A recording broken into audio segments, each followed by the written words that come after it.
Go ahead. So this is the new juicer from AZEUS. This is a giant apple, so I cut it into eighths. Most apples you could probably have a quarter. It's all assembled.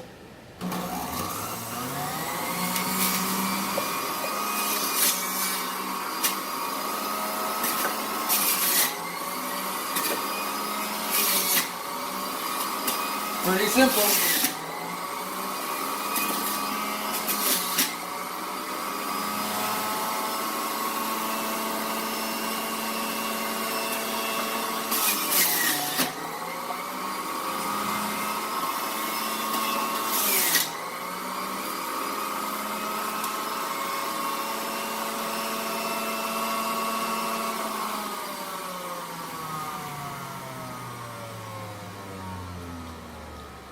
There you have it, the juice from one apple.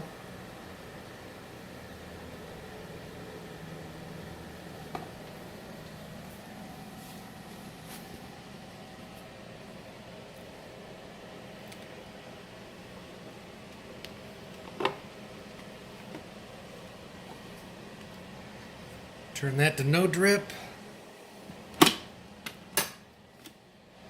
Takedown is super easy. You just wash this out in the sink. Turn it off.